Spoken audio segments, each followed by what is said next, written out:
మీరు ఇంజనీరింగ్ చేశారా? జాబ్స్ కోసం సెర్చ్ చేస్తున్నారా? 3600 మందికి పైగా స్టూడెంట్స్ కి జాబ్స్ వచ్చేలా చేసిన కోడ్ జ్ఞాన్ 100 డేస్ సాఫ్ట్వేర్ కోర్సులో జాయిన్ అవ్వండి. మీ కెరియర్ ని బిల్డ్ చేసుకోండి. నమస్కారం డాక్టర్ షియా చిరంతకృష్ణ స్వామి గారు. నమస్కారం అండి. సార్, చాలా మంది క్లాసెస్ ఎప్పుడెప్పుడు ఎక్కడెక్కడ ఉండే అవకాశం ఉంటుందని చెప్పేసి అడుగుతున్నారు. సో ఫస్ట్ అది అనుకున్న తర్వాత కంటెంట్లోకి వెళ్దామండి. క్లాసెస్ ఎప్పుడెప్పుడు ఎక్కడెక్కడ ఉండే అవకాశం ఉంటుంది? మనకి 2025 అండి. 27 ఏప్రిల్ వచ్చి బెంగళూరు అండి, 4 మే వచ్చి తిరుపతి, 11 మే వచ్చి విజయవాడ. ఇవే కూడా మనకి ఇప్పుడు ఇది ఎందుకు చెప్తున్నానంటే స్పెషల్ క్లాస్ అటెండ్ చేయగలిగితే మీరు మనకి 20, 21, 22 మే గోవా సెషన్ క్లాస్ 3 రోజుల క్లాస్ ఉంది. గోవా క్లాస్ ఈ స్పెషల్ క్లాస్ మీరు అటెండ్ చేయగలిగితే మీరు సెషన్ క్లాస్కి అటెండ్ చేయడానికి మీరు అర్హులు అవుతారు. ఎందుకంటే లాస్ట్ టైం కూడా మనం గోవాలో ఎక్సలెంట్ క్లాస్ చెప్పుకున్నాం. ఆ సెషన్ క్లాస్ అనేది అద్భుతమైన క్లాస్. అది ఏంటంటే జీవితంలో మీరు పరిపూర్ణత్వాన్ని సాధించడానికి, ఒక ఉన్నత స్థాయి సాధించడానికి ఖచ్చితంగా మీకు అది దోహదపడుతుంది. మీకే కాదు, మీ తరతరాలకి. అలా మాట కూడా చెప్పాను నేను. దానికి తగ్గట్టుగానే క్లాస్ ఉంటుంది. క్లాస్కి వచ్చిన వాళ్ళు కూడా ఫుల్లీ సాటిస్ఫైడ్. కాబట్టి మళ్ళీ ఈ ఇయర్ మనం 20, 21, 22 మేలో గోవాలో సెషన్ క్లాస్ 3 రోజులు పెడుతున్నాం. వీలైనంత తొందరగా ఎన్రోల్ చేసుకునే ప్రయత్నం చేయండి. Best of luck. నమస్కారం డాక్టర్ షియా చిరంతకృష్ణ స్వామి గారు. నమస్కారం అండి. ఈ వీడియోలో ఏం చెప్తున్నారు?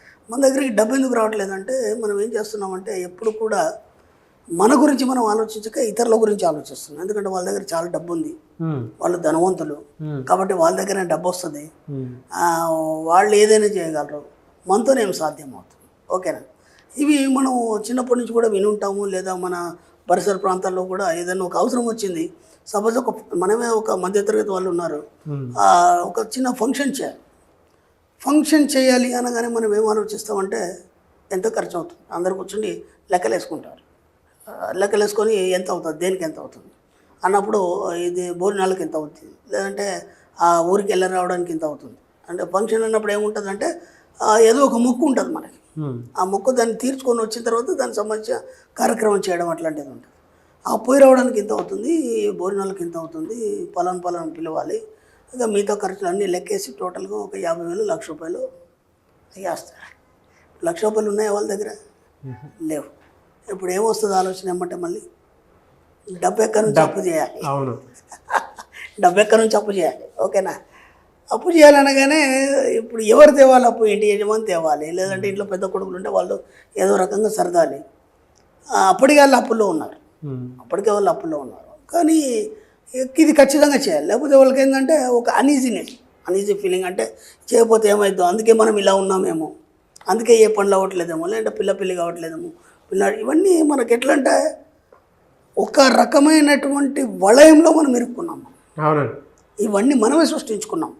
ఎలా ఉంటాయంటే సాలె పురుగు ఏదైతుందో తన గూడు కట్టి తాను మాత్రం దాంట్లో ఇరుక్కోదు. అది బయటనే ఉంటుంది, అది ఎప్పుడైనా కానీ. ఓకేనా? లేదంటే పక్క వచ్చేస్తుంది ఈజీగా. వేరే ఏదైనా సరే దాంట్లో ఇరుక్కుంటుంది. ఇక్కడ మనం ఏం చేస్తున్నాం అంటే మనమే ఈ సమస్యలన్నీ సృష్టించుకొని దాంట్లో ఇరుక్కుపోతున్నాం. అవును. ఎందుకంటే మనం ఏం చెప్తున్నామంటే వాళ్ళు బాగుంటారు, వాళ్ళు బాగా సంపాదిస్తారు, అది వాళ్ళకే సాధ్యము, మనతో కాదు అనే ఆలోచన ద్వారా ఇతరులకి మనం అఫర్మేషన్ చేయడం వల్ల మనం తక్కువైపోతున్నాం ఇక్కడ. కాబట్టి దీనికి ఏం చేయాలంటే మన సబ్జెక్టు ప్రకారం మనం ఏం చెప్పాలంటే నా సుప్త చేతనాత్మక మనసులో ఎన్నో వనరులు ఉన్నాయి. ఓకేనా? నా సుప్త చేతనాత్మక మనసులో ఎన్నో వనరులు ఉన్నాయి. ప్రపంచంలో చాలా డబ్బు ఉంది. ఓకేనా? ఈ 2 బర్డ్స్ ఎక్కడ ఉన్నాయి మీ వనరులు? మీకు కావాల్సినటువంటి సంపద ఐశ్వర్యం అంటే నీ సుప్త చేతనాత్మక మనసు. డబ్బు ఎక్కడ ఉందంటే ప్రపంచంలో చాలా బోలెడంత డబ్బు ఉంది. అర్థమైందా? అవును. ఇప్పుడు నా జీవితంలోకి సరిపడా డబ్బుని సరఫరా కోరుతూ విశ్వానికి కృతజ్ఞతలు చెప్తున్నాను. ఈ వాక్యాన్ని చెప్పాలి. అంటే ఇప్పటివరకు మీకు డబ్బు ఎక్కడ ఉందో తెలియదు. మీరేమనుకుంటున్నారంటే ధనవంతుల దగ్గరనే డబ్బు ఎక్కువ ఉంది, మా దగ్గర లేదు. ఇప్పుడు ధనవంతుడు ఉన్నాడు, అదే బాగా డబ్బున్నాడు ఉన్నాడు, ఓ ఫంక్షన్ చేయాలనుకో, దాని గురించి పెద్ద టెన్షన్ తీసుకొని ఆలోచించే అవసరం లేదు. ఇప్పుడు వీళ్ళంతా తర్జన భర్జన చేసి అప్పులు ఎక్కడి నుంచో తేవాలి, మొత్తాన్ని ఫంక్షన్ చేయాలి అనుకున్నాక మళ్ళీ ఎక్కువ అవుతుంది. ఎక్కువైనప్పుడు దాన్ని ఎలా చేయాలి, ఇదంతా ఉంటుంది. డబ్బున్నోడి దగ్గర ఏమైనా ఉంటుందా? ఎంత అవుద్ది? వాడు ఒకటే మాట అంటాడు, ఎంత అవుద్ది? 1,00,000 అవుద్ది. సరే, 1,50,000తో అయిపోద్దా? మొత్తం అయిపోద్ది. చూసుకునే వాళ్ళు వేరే ఉంటారు, బోలెడు ఉంటారు చూసుకునే వాళ్ళు. వీడు ఏ చిన్న టెన్షన్ తీసుకోవాల్సిన అవసరం లేదు. జస్ట్ విటమిన్ ఎం ఇచ్చేస్తే సరిపోతుంది. విటమిన్ ఎం ఇచ్చేస్తే వాళ్ళందరికీ ఎనర్జీ వచ్చేస్తుంది, ఆటోమేటిక్గా పని అయిపోద్ది. కానీ మనం ఏం చేస్తున్నాం అంటే వాళ్ళ దగ్గరనే డబ్బు ఉంటుందనే అఫర్మేషన్ చేయడం వల్ల మీరు పేదవారు అనేది విశ్వానికి తెలియజేస్తున్నారు. ఎస్. కాబట్టి ఇప్పుడు మనం ఏం చేయాలి, విశ్వం నుంచి అనంతమైన జ్ఞానాన్ని తీసుకొని ఈ వర్డ్ చెప్పాలి. ఎందుకంటే ప్రపంచంలో చాలా బోలెడంత డబ్బు ఉంది. ఓకే, నా సుప్త చేతనాత్మక మనసులో బోలెడు వనరులు ఉన్నాయి. ఇవి రెండు చెప్తే ఏమవుతుంది, ప్రపంచంలో బోలెడంత డబ్బు నీకు కూడా వర్తిస్తుంది. నీ సుప్త చేతనాత్మలో మనస్సులో ఉన్నటువంటి వనరులకు సరిపడా డబ్బు నిరంతరం సరఫరా అవుతుంది. ఎంత ఈజీ టెక్నిక్ ఇది, అవునా కదా? ఇప్పుడు నీ లోపల ఉన్నటువంటి ఆ వనరులకు సరిపడా డబ్బు నీకు నిరంతరం సరఫరా చేయమని విశ్వాన్ని అడగాలి. ఇప్పటిదాకా మీరు ఏమడిగారంటే ఇన్ని క్లాసులల్లో లేకపోతే ఇన్ని వీడియోలలో మనం చెప్పింది మీరేమో అవగాహన చేసుకొని ఏం చెప్పారంటే నాకు ఒక ఇల్లు కావాలి, అఫర్మేషన్ చేసుకున్నారు. ఓకే, నాకు అది కావాలి, ఇది కావాలి, కారు కావాలి, లేకపోతే ఇంకేదో కావాలి, అఫర్మేషన్ చేసుకున్నారు. డబ్బు సరఫరా చేయమని ఎప్పుడు అడగలేదు మీరు. అర్థమైందా? ఇప్పుడు ఈ న్యూ ఇయర్లో నేను కొత్తగా చెప్తున్నాను ఇది. అర్థమైందా? మీకు కావాల్సిన వనరులు ఏవైతున్నాయో వాటన్నిటికీ డబ్బు సరఫరా చేయమని విశ్వానికి చెప్పండి. అప్పుడు ఏమవుతుందంటే ఆ దారులన్నీ ఓపెన్ అయిపోతాయి. విశ్వం మీ ముందు ఖజానాన్ని తెరిచి పెడుతుంది. నిజం అది, నిజం అది. ఎందుకంటే ఎంతోమంది చూస్తున్నారు, ఆ అనుభవాన్ని పొందుతున్నారు. ఈరోజు ఒక ఉన్నత స్థాయికి వెళ్ళారు అంటే కారణం ఇంతే, ఇంకేం లేదు. మనం చేసే దాంట్లో, మనం చెప్పే దాంట్లో చిన్న తేడాతోని మనం ఇలాగే ఉండిపోయినాం. ఇప్పుడు ఆ విశ్వ సంపదని మీరు కోరుతూ స్వీకరించే మనస్తత్వాన్ని కలిగి ఉండండి. అంటే ఎలా ఉంటుందంటే నీకు స్వీకరించే మనస్తత్వం లేదు. ఇప్పుడు మనం చిన్న ఎగ్జాంపుల్ చెప్తానండి. మన ఇంట్లో అమ్మగారు ఏదో వంట చేసి పెట్టారు. ఓకే, మనం ఏం చేస్తాము, మీకు నచ్చితే తింటారు, నచ్చలేదు ఇది బాగాలేదమ్మని గిరాటేస్తారు. ఓకే, తర్వాత ఒక హోటల్కి వెళ్ళారు, ఒక రెస్టారెంట్కి వెళ్ళారు. మీ ఊహ ఏంటంటే దోశ ఇలా ఉండాలి, అలా ఉండాలి, మీకు ఒక ఊహ ఉంటుంది. వాడు పద్ధతిలో వేసిస్తాడు. ఏమంటే అంటారు ఇది బాగాలేదంటారు, రిజెక్ట్ చేస్తారు. ఓకేనా? ఒక డ్రెస్సింగ్ కోసం మీరు ఒక షాప్కి వెళ్ళారు. ఓకేనా? ఖచ్చితంగా మీరు డ్రెస్ కొంటామని డిసైడ్ అయ్యి వెళ్ళారు. వెళ్ళిన తర్వాత అది నచ్చలేదు మీకు. ఇప్పుడు ఎలా ఉంటుందంటే కొద్దిగా అటు ఇటుగా తేడా ఉన్నా సరే ఇది బాగాలేదని వంకలు పెట్టి ఇచ్చేస్తారు. అంటే మీరు ఇక్కడ ఇంట్లో వంక పెట్టారు, రెస్టారెంట్లో వంక పెట్టారు, అక్కడ వంక పెట్టారు. పోనీ ఎవరైనా కొన్ని గిఫ్ట్స్ తెచ్చి ఇచ్చారు, కొన్ని గిఫ్ట్స్ తెచ్చి ఇచ్చారు. మన స్పెషల్ క్లాస్లో నేను ఒక ఎగ్జాంపుల్ చెప్తా. ఒక వ్యక్తికి ఒక పెద్ద గిఫ్ట్ వచ్చింది. ఒక మంచి ఏమంటారు దాన్ని, పూల తొట్టి వచ్చింది. పూల తొట్టి పెద్దది, వాటర్ వేసి దాంట్లో పూలు పెట్టాలి. అది సరిగ్గా హాల్లో పెట్టాడు. ఓకే, హాల్కి అది అందాన్ని ఇచ్చింది. అవును, అనుకోకుండా ఇక్కడ చేయి తగిలి కాలు తగిలేదు, పగిలిపోయింది. ఓకేనా? ఇప్పుడు ఆయన కావాలని పగలగొట్టాడా, లేదంటే యాజ్ యూజువల్గా పగిలిపోయిందా? కావాలని కాదండి, కావాలని కాదు, యాజ్ యూజువల్గా అనుకోలేము, అసలు యాజ్ యూజువల్గా జరిగింది కదా. నేనేమంటానంటే అది కావాలని పగలగొట్టాడు అంటాను.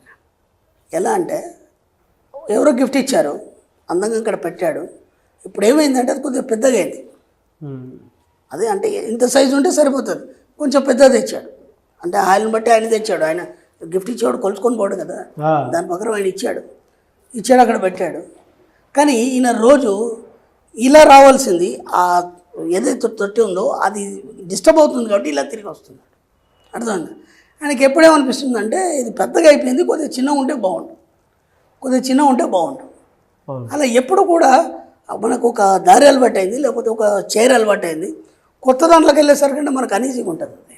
అదైతే బాగుండు అనే ఆలోచన వస్తుంది కదా. అలా ఆయనకు తెలియకుండానే రివర్స్ అఫర్మేషన్ అయిపోయి అది అక్కడ ఉండడానికి వీల్లేదు కాబట్టి ఆయన కాలు తగిలి పగిలిపోయాయి. ఇప్పుడు చూడండి, అది క్యాజువల్గా పగిలిపోయినట్టు మనకు అనిపిస్తుంది, కానీ అది అక్కడ ఉండడం ఆయనకి ఇష్టం లేదు. ఎందుకంటే ఆయనకు మాటికి డిస్టర్బెన్స్ అవుతుంది. అర్థమవుతుందా? అంటే ప్రతిదానికి కారణం మనమే. అర్థమవుతుందా? ప్రతిదానికి కారణం మనమే. కాబట్టి మనకు తెలియకుండానే మనం నెగిటివ్ అఫర్మేషన్స్ ఎన్నో విషయాల్లో చేస్తాం. అంటే ఇప్పుడు అది వచ్చింది బాగుంది అని నువ్వు ఏనాడు కూడా చెప్పలే, అది ఇక్కడ ఇరికైపోయింది, కొంచెం చిన్నగా ఉంటే బాగుండు అన్నాం. అందుకే నేనేమంటానంటే నీ సబ్జెక్ట్లో, మన సబ్జెక్ట్లో, ఈ సబ్జెక్ట్లోకి వచ్చిన తర్వాత ఏదైనా స్వీకరించే మనస్తత్వం ఉండాలి. విశ్వం ఇచ్చింది, అది ఎంతో ప్రేమతో ఆయన తీసుకొచ్చు అక్కడ పెట్టాడు, ఎంత అందం ఇచ్చింది. నీకేదో చిన్న ఇబ్బంది అయితే నీకేంటి? అవునా కదా? దాని గురించి నెగిటివ్ అఫర్మేషన్ చేసావు, పగిలిపోయింది. అర్థమవుతుందా? కాబట్టి ఏది వచ్చినా ముందు స్వీకరించే మనస్తత్వం కలిగి ఉంటే అప్పుడు ఏమవుతుందంటే విశ్వం బోలెడ్ గిఫ్ట్స్ నీ దగ్గరికి పంపిస్తుంది. అవును, బోలెడ్ గిఫ్ట్స్ నీ దగ్గర పంపిస్తుంది, నువ్వు ఊహించని గిఫ్ట్స్ కూడా నీ దగ్గర పంపిస్తుంది. అప్పుడు ఏమవుతుందంటే నీ జీవితంలో నిరంతరంగా డబ్బు, సంపద, ఐశ్వర్యం అనే ఎన్నో రకాలుగా మీ జీవితంలోకి రావడం అనేది జరుగుతుంది. కాబట్టి ఇప్పుడు ఏం చెప్తారు, ప్రపంచంలో డబ్బు బోలెడంత ఉంది, ఓకేనా. కాబట్టి నా యొక్క సుప్త చేతనాత్మక మనసులో బోలెడు వనరులు ఉన్నాయి, ఆ వనరులకు సరిపడా డబ్బు సరఫరా చేయమని విశ్వాన్ని అడగండి. ఇది అఫర్మేషన్ చేయండి. అప్పుడు ఏమవుతుంది, మీ జీవితంలో డబ్బు సంపద అనేది నిరంతరంగా ఉంటూ సరఫరా చేయబడుతూ మీరు కోరుకునేను కూడా మీరు ఈజీగా తీసుకోవచ్చు. వీటన్నిటికి ముందు మీకేం ఉండాలి, స్వీకరించే మనస్తత్వం ఉండాలి. ఏది వచ్చిందో స్వీకరించాలి. అదే కదా సార్, అంటే యాక్సెప్టెన్సీ కానీ రిసీవింగ్ కానీ దానికి కూడా కొంత క్యాపబిలిటీస్ ఉండాలి. అది లేనప్పుడు నీ దగ్గర రాదు కదా. అర్హత సంపాదించుకోవటం ఉంటుంది దాన్ని. ఎస్, అది ఎవరికి పడితే వాళ్ళకి రాదు. అది రాదు. ఎంతో మనీ అట్రాక్ట్ చేసేటువంటి మైండ్ సెట్ ఉంటే తప్ప మనీ ఒకటనే కాదు, వెల్త్ అండ్ అబండెన్స్కి రిసీవ్ చేసుకునేటువంటి అర్హత ఉంటే తప్ప అది మన చేతికి అది పోతుంది. ఎందుకంటే మరి ఇప్పుడు నేను ఇంకో మాట కూడా చెప్పాను గతంలో వీడియోలో, నేను ఎంతైనా సంపాదించగలను, ఎంతైనా ఖర్చు పెట్టగలను. ఎందుకు చెప్పాము మనం, ఎప్పుడు నీకు ఒక 10 లక్షలు అప్పు ఉంది, 10 లక్షలు ఎక్కడి నుంచి వచ్చాయి, ఓకే, సడన్గా నీకు 1 కోటి రూపాయలు వచ్చినాయి, భయం అవుతుంది, అమ్మో నేను దీన్ని హ్యాండిల్ చేయలేను అని. అప్పుడు ఏమవుతుంది, ఉన్నది కూడా రివర్స్ పోతుంది, నీ దగ్గరికి రానివ్వదు విశ్వం. నీకు ఆ భయం ఉంది కాబట్టి ఏదైనా నేను స్వీకరించగలను, ఎంత డబ్బైనా హ్యాండిల్ చేయగలను, ఎంతైనా ఖర్చు పెట్టగలను, ఎంతైనా సంపాదించగలను, ఆటోమేటిక్గా బోలెడ్ వచ్చేస్తుంది. ఎనీవేస్ థ్యాంక్ యూ అండి, thank you so much doctor సియాచి రామకృష్ణ స్వామి గారు. థ్యాంక్ యూ అండి. సుమన్ టీవీలో మీ పర్సనల్ అండ్ బిజినెస్ ప్రమోషన్స్ కోసం కింది నెంబర్కి కాంటాక్ట్ చేయండి.